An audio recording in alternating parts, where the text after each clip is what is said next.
జరగబోతున్నాయి, దేవుడు కార్యాలు జరగబోతున్నాయి. నువ్వు ఊహించని మలుపులు తిరగబోతున్నాయి. నువ్వు అనుకొనని కార్యాలు జరగబోతున్నాయి. ఈరోజు ఈ చిన్నది చాలు, ఈ కొంచెం చాలు, ఈ కొంచెం చాలు నువ్వు అనుకుంటున్నావు. నో నో నో, నువ్వు ఊహించిన దానికంటే, అడిగిన దానికంటే ఉన్నతంగా దేవుడు కార్యాలు జరిగించబోతున్నాడు. ఇది భవిష్యత్తు. అది నీ తలంపుల్లో ఉండాల్సింది, అది నీ ఆలోచనలో ఉండాల్సింది. అది ఇది మిస్ అయిందా, మరి శ్రేష్టమైంది అనే అనుకోవాలి. కానీ అనుకున్నది దక్కల. ఇంక నేను ఎందుకు బతకాలి? నీ బొంద. అంతకంటే శ్రేష్టమైన జీవితాన్ని నా తండ్రి నీకు సిద్ధపరిచాడు, నీ బిడ్డల దగ్గర సిద్ధపరిచాడు. నీ భవిష్యత్తు ఆశీర్వాదకరంగా ఆయన ప్లాన్ చేసుకొని ఉండొచ్చు. కాబట్టి నా జీవితం అంతే.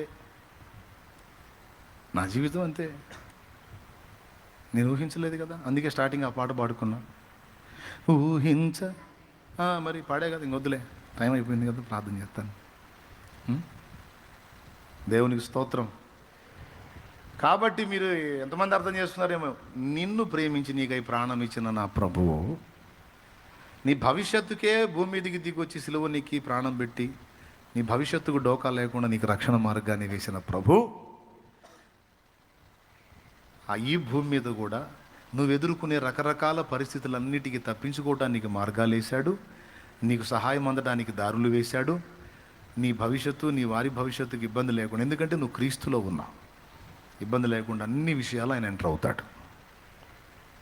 నువ్వు నమ్మినా నమ్మకపోయినా అని నేను అనను, మర్యాదగా నమ్ము. దేవునికి స్తోత్రం. మర్యాదగా నమ్ము, నెమ్మదిగా ఉండు. ఆఖరికి చావైనా సరే, నీకెంత కంపెనీ జబ్బున్నా ఆయన సెలవు లేకుండా చావు కూడా రాదు. అంతే. దేవుడు స్వస్థపరచగలడు. ఆయన చిత్తమైతే ఒక రిపోర్ట్, నీ రిపోర్ట్ అద్భుతంగా మార్చి ఒక సాక్షిగా నేను నిలబెట్టగలడు. మిగిలిన వాళ్ళకి జరిగిందంటే వాళ్ళెవరికి జరగంది నీకు జరగవచ్చు. వాళ్ళెవరికి చిక్కని కృప నీకు చిక్కొచ్చు. వాళ్ళెవరికి దక్కని భాగ్యం నీకు దక్కొచ్చు. కరోనా టైంలో 70 శవాలు లేచిపోయినాయి కిరణ్ చుట్టుపక్కల, 70 శవాలు. డాక్టర్ గారు అన్నాడు, డాక్టర్ సుబ్రహ్మణ్యం గారు, దేవుని బిడ్డ, ప్రార్థనాపరుడు, కిరణ్ అన్న దగ్గరికి వెళ్ళి చెప్పాడు, కిరణ్ అన్న, వాళ్ళెవ్వరికి లేనిది నీకుంది, దేవుని కృప, నీకేం కాదన్న ధైర్యంగా ఉంటా, నీకు ఇస్తాడు. ఇదే అనుకో, వాళ్ళకు లేనిది నాకుంది, దేవుని కృప. వాళ్ళ జీవితంలో జరిగిందా, వీళ్ళ జీవితంలో జరిగిందా ఏమో, నీ జీవితం నుంచి ఒక అద్భుతం మొదలుపెట్టి దేవుడు తన కార్యం జరిగించుకోవచ్చు. దానికి నువ్వే కేంద్ర బిందువు కావచ్చు. ఓకే. కాబట్టి ఎందుకు నిరాశపడాలి? సైతాను గాడికి ఎందుకు? మనం కదిలితే వాడిని పిలుస్తూ ఉంటాం, దరిద్రుడిని. వాడు పెద్ద పాత చుట్టంలాగా. వాడు చుట్టం కాదు, వాడు చుట్ట. సాధ్యమైనంత ఎడంగా ఉంచాలి వాడిని, దరిద్రుడిని, గబ్బెదవా. వాడు చుట్టం కాదు, చుట్టవాడు. చుట్టపోగా అక్కడ తగిలితేనే మనకి ఎక్కడ తిరుగుతుంటుంది తల. ఆడ దరిద్రుడు. మనం కదిలితే దేవుణ్ణి పిలుచుకోవాలి. చెప్పండి, ఇప్పుడు పాడండి. కాపాడినావు ఇంతకాలము, కాపాడెదవు ఇక ముందు కాలము. కాపాడినావు ఇంతకాలము, కాపాడెదవు ఇక ముందు కాలము.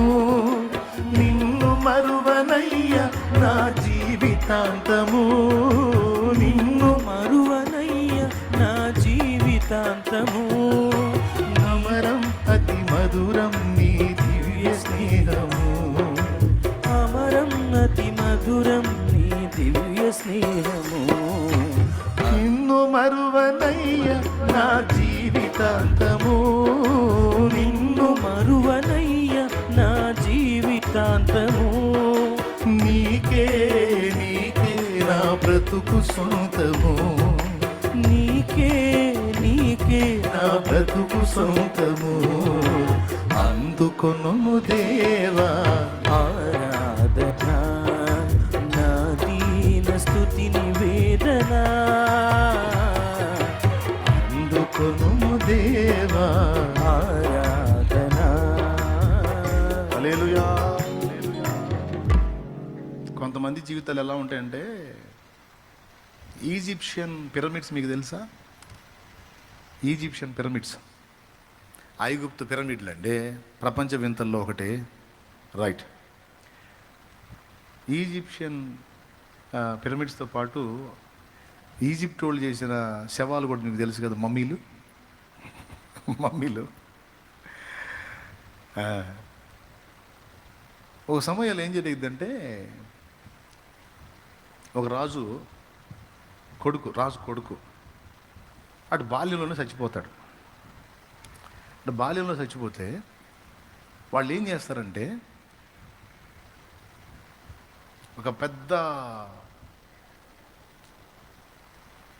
ఏరియాని సిద్ధపరచుకుంటారు ఈ శవాన్ని పెట్టడానికి.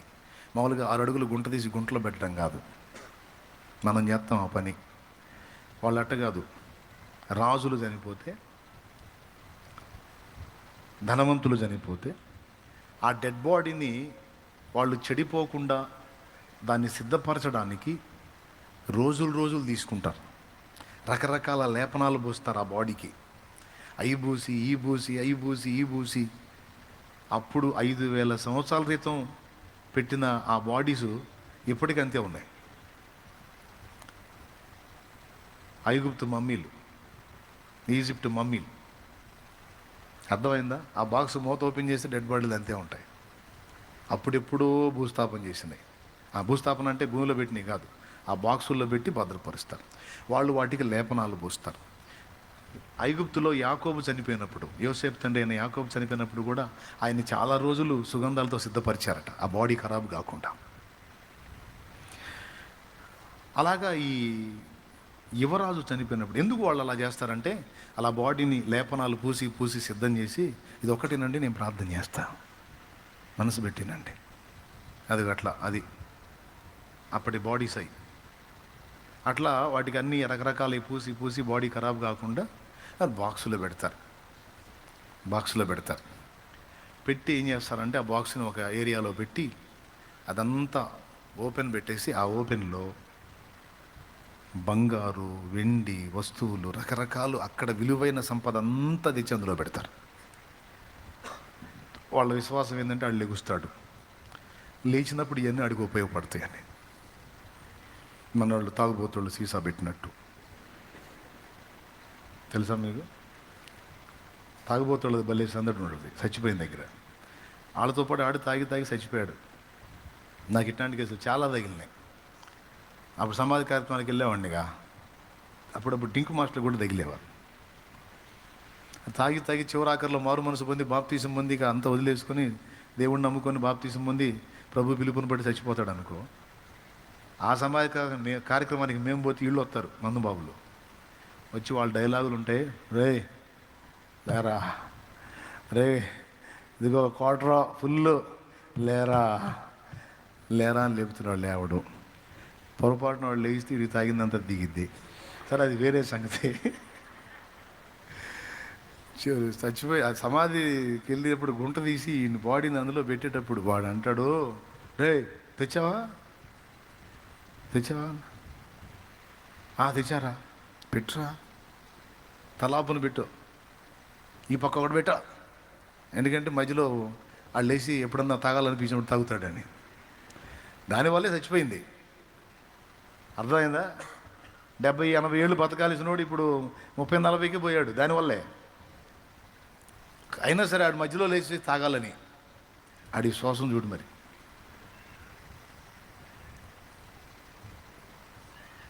వీళ్ళు కూడా అట్లా ఆ నిధి, వాళ్ళ దగ్గర ఉన్న సంపద అంతా దాచిపెడతారు ఆడి దగ్గర, ఆ డెడ్ బాడీ దగ్గర. నీకు దాన్ని ప్యాక్ చేసి పడేస్తారు. అట్లాంటి నిధి కోసం ఈ పురావస్తు తవ్వకాలు జరుపుతారు. అలాంటి శాస్త్రవేత్త ఒకడు తవ్వకం జరిపాడు.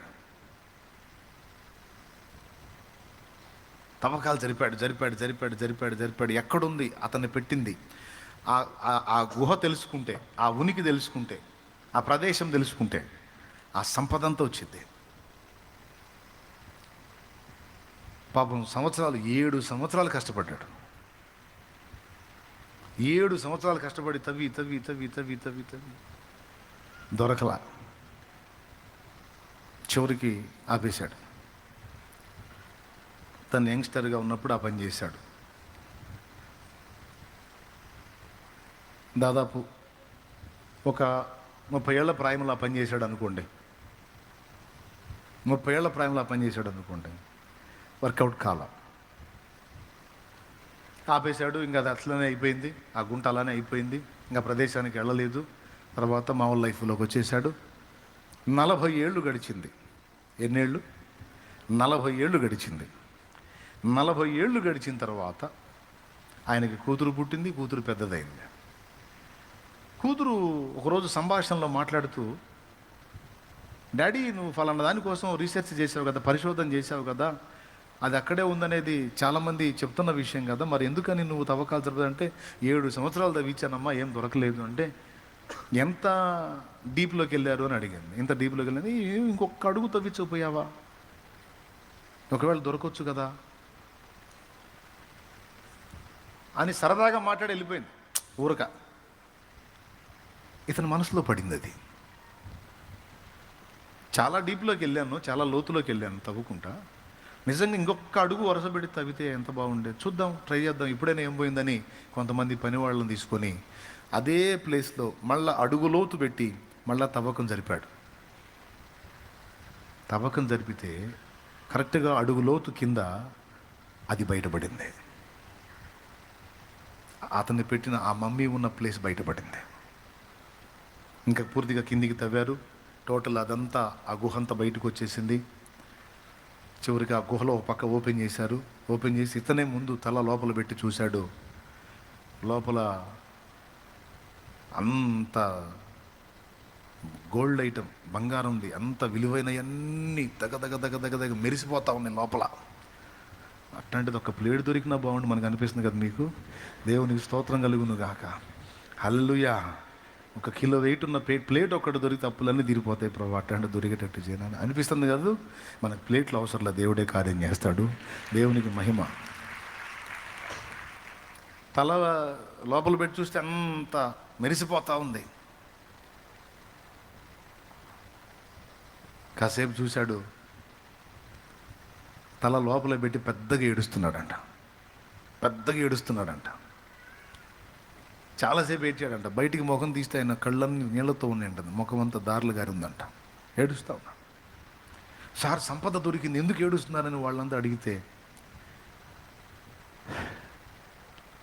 దొరికింది కానీ దొరకాల్సిన సమయంలో దొరకలేదురా అన్నాడంట. దరిద్రునిరా, 30 ఏళ్ల ప్రాయంలో ఉన్నప్పుడు ఇంకొక అడుగు కొంచెం ఓర్చుకొని ఇంకొక అడుగు నేను అప్పుడే తగ్గుంటే ఇదంతా ఈ 40 ఏళ్ళు నేను అనుభవించేవాడిని. ఇక రేపో మాపో సస్తున్నాను నేను, ఇంకేం చేసుకోవాలి, అందుకే ఏడుతున్నాను రా అన్నాడంట. అంటే పిల్లలు ఉన్నారు, వాళ్ళు తింటారని కొంచెం గొప్ప ఆనందం ఉంటుంది, కానీ నేను పొందలేకపోయానని ఏడుపు ఉంటుందిగా, ఆ ఏడుపు అనుకోండి.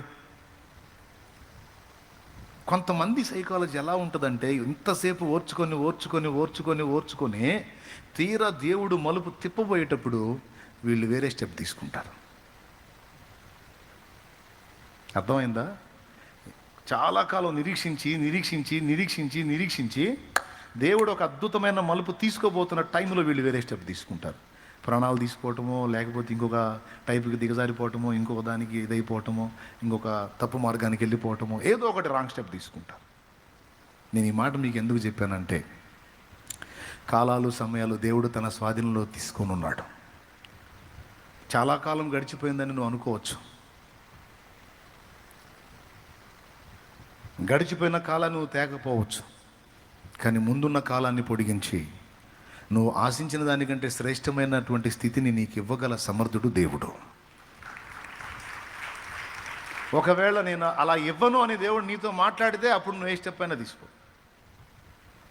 నీకు ఎప్పుడన్నా చెప్పాడా, నీ బతుకింతే, ఇది మారదు, దీన్ని మార్చడం నా చేత కాదు, నీ కర్మ ఇంత కాలాల్సిందే, నువ్వు ఇట్ట చావాల్సిందే అని నీకు ఎప్పుడన్నా ఫోన్ చేశాడా? ఫోన్ చేస్తే నువ్వు ఏదన్నా సావాలనుకున్నా, బతకాలనుకున్నా, ఆయన నీకు ఫోన్ చేస్తే ఆ స్టెప్ తీసుకో. ఇంత బతుకు ఇంటి వెనకాల తెచ్చినట్టు ఏమండి? అట్లాంటి పనికిమాలిన పనులు, పనికిమాలిన ఆలోచనలు చేయొద్దు, పనికిమాలిన నిర్ణయాలు చేయొద్దు. తీరా దేవుడు కార్యం చేయబోయేటప్పుడు కొంతమంది దేవుడిని వదిలేసి లోకంలో కలిశారు. తీరా కార్యం చేసి దేవుడు మలుపు తిప్పబోయే టైంలో ప్రాణం తీసుకున్నారు. తీరా దేవుడు కార్యం చేయబోయేటప్పుడు దాన్ని వదిలేసి వెళ్ళిపోయారు. సేవకులు కూడా కొంతమంది అట్లనే తేడా పడ్డారు. అందరికీ చెప్తున్న ప్రేమతో, జాగ్రత్త. దేవుడు ఏ రోజున ఏ మలుపు తిప్పుతాడో నీకు తెలియదు. భక్తులందరూ చేసింది ఏంటంటే, వాళ్ళు ఎదుర్కొంటున్న పరిస్థితుల వైపు కానీ అభ్యంతరపరుస్తున్న వ్యక్తుల వైపు కానీ చూడకుండా అన్నిటినీ బ్యాలెన్స్ చేసి అన్నిటినీ తమకు అనుకూలంగా మార్చగలిగిన దేవుని వైపు వారు దృష్టి నిలిపారు. ఎటు దృష్టి నిలిపారు? దేవుని వైపు వాళ్ళ దృష్టి నిలిపారు. అందుకే విజేతలుగా నిలబడ్డారు. మనందరికీ సాక్షులుగా పరిగణించబడ్డారు. నీకేమర్థమైంది? నిరాశ నిస్పృహలు ఆవరించినాయా? కృంగిపోయి ఉన్నావా? వదిలే. చెప్పు, నీ భవిష్యత్తు ఎవరి చేతిలో ఉంది? ముందే చూశాడా? రైట్. నీ బిడ్డల భవిష్యత్తు, నీ ఇంటి వారి భవిష్యత్తు ఉందని నీకు నమ్మకం ఉందా? దాన్ని ఏ మలుపైన తిప్పగల సమర్థుడు ఆయన అనే విశ్వాసం ఉందా నీకు? అట్లయితే మోకాళ్ళు ఆయన వైపే చూడ. ఆమెన్. దా, మోకాళ్ళ మీదకి రా. దీంతో పాటు గుర్తుపెట్టుకో, లాస్ట్ మాట, మన శత్రువులను కూర్చున్న భవిష్యత్తు కూడా దేవుడు ముందే లిఖించాడు. అర్థమైందా? నాశన పాత్రుడు తప్ప ఎవడు నశించలేదు అన్నాడు యేసయ్య. మనుష్య కుమారుడు తన గురించి వ్రాయబడిన ప్రకారం పోవచ్చున్నాడు, కానీ ఆయన అప్పగించిన వానికి ఎక్కువ శ్రమ కలుగును అని ఉంది. వాని ఉద్యోగం ఎవరొకడు తీసుకొనును గాక అని యేసును అప్పగించిన యోధాను గురించి కీర్తనలో ప్రవచనం ఉంది. అంటే ఇంకా చాలా సంవత్సరాల తర్వాత యోధా పుడతాడు. యోధా పుట్టకముందే వాడి గతి ఏమైంది అక్కడ ప్రవచనం రాస్తుంది. బిడ్డలారా, శత్రువుల భవిష్యత్తు కూడా దేవుడు ముందే సిద్ధపరిచి ఉంచాడు. మిడిసిపడి వెర్రవీగేటువంటి ప్రతి ఒక్కరి భవిష్యత్తు దేవుడు చూసి నవ్వుకుంటున్నాడు. ఏమండి? రంగు రంగుల లోకపు పొంగులిన్ను చూసి చెంగు చెంగున నీవు పరుగేత నేలనే,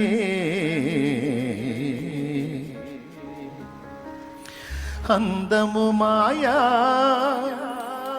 సౌందర్యము వ్యర్థమని త్రాసు మీద ధూళి లాంటి, త్రాసు మీద ధూళుంటే అనువు తెలిసిపోయింది, అది లైఫ్. త్రాసు మీద ధూళి లాంటి యౌవనమే క్షణికమని, ముడు నళము చటని ఎరుగక మిడిసిపడి పొంగేటువంటి శత్రువుల భవిష్యత్తు దేవుడు చూసి నవ్వుకుంటున్నాడు. అది ఎవరైనా సరే. నాసికారంధ్రములలో జీవవాయువును కలిగి వట్టి ఊపిరిని పోలి అడవి పువ్వును పోలినటువంటి మనుషులు ఆయన చోద్యంగా చూస్తుంటాడు. అని చిద్విలాసంగా నవ్వుకుంటాడు ఆయన. రంగు రంగుల లోకపు పొంగులెన్నో చూసి, రంగు రంగుల లోకపు పొంగులెన్నో చూసి, చెంగు చెంగున నీవు పరుగేత నేలనే, రంగు రంగుల లోకపు పొంగులెన్నో చూసి, చెంగు చెంగున నీవు పరుగేత నేలనే, అందము మాయా సౌందర్యము వ్యర్థమని, అందము మాయా సౌందర్యము వ్యర్థమని, త్రాసు మీద ధూళి లాంటి యౌవనమే క్షణికమని, త్రాసు మీద ధూళి లాంటి యౌవనమే క్షణికమని, ముడు నళముచ్చటని ఎరుగక ముందు చూపు కొంతైన లేనే లేక లేక ఉడునళ ముచ్చటని ఎరుగక ముందు చూపు కొంతైన లేనే లేక అంతా వ్యర్థమని అర్థం కాక అంతా వ్యర్థమని అర్థం కాక సంతలో వెదకులాటలెందుకే నీటి మీద బుడగా సంతలో వెదకులాటలెందుకే నీటి మీద బుడగా ఉడునళ్ళ ముచ్చటని ఎరుగక ముందు చూపు కొంతైన లేనే లేక. Praise the lord. శత్రువుల భవిష్యత్తు కూడా దేవుడు ముందే చూసేశాడు. సైతాను, దేవదూతలు, పడద్రోయబడిన దూతలు, వారికి లోబడి తమ ఆత్మలను అప్పగించుకున్న దుర్మార్గులు, వారి తీవ్రమైనటువంటి భవిష్యత్తు, అగ్నిగుండంలో వారి యాతన దేవుడు ముందే చూశాడు. దేవుడు చిద్దులాసంగా నవ్వుకుంటున్నాడు. కాబట్టి నిన్ను వేధించువారు, శ్రమ పెట్టువారు, నిన్ను బాధించువారు, అవమానపరచువారందరూ సిగ్గుపడి తలదించుకొని అభావులయ్యేటువంటి దినం వస్తుంది. కాబట్టి ఎవరు ఏ పరిస్థితుల్లో ఉన్నా, ఎలాంటి వేదనామయమైన పరిస్థితుల్లో ఉన్నా, దేన్ని బట్టి కూడా నువ్వు కృంగిపోవడానికి వీల్లేదు. ఎందుకంటే నీ భవిష్యత్తు నా యేసయ్య చేతుల్లో ఉంది. ఓకే, నువ్వు ఎవరిని బట్టి ఇబ్బంది ఎదుర్కొంటున్న వారి భవిష్యత్తు కూడా ఆయన చేతుల్లో ఉంది. వాళ్ళ భవిష్యత్తు వాళ్ళ చేతుల్లో లేదు, వాళ్ళ భవిష్యత్తు కూడా ఆయన చేతుల్లో ఉంది. అర్థమైందా? కాలేదా? కాబట్టి ఎవరి స్థితి ఎలా మారిద్దో తెలియదు కదా. దేవుడే నీ శత్రువుల విషయంలో కూడా జోక్యం చేసుకుంటాడు. నిన్ను వేధించు వారి విషయంలో జోక్యం చేసుకుంటాడు. బాధించు వారి విషయంలో జోక్యం చేసుకుంటాడు. నేను అవమానపరిచిన వారి ఎదుట నీ తలని ఎత్తుతాడు ఆయన. ఎందుకంటే కొంతమంది ఆ విధమైన ఫీలింగ్స్తో ఇబ్బంది పడుతూ ఉంటారు. దాన్ని కూడా లక్ష్య పెట్టద్దు. అర్థమైందా? ధైర్యంగా దేవుళ్ళో ముందుకు సాగు. జయము నీదే.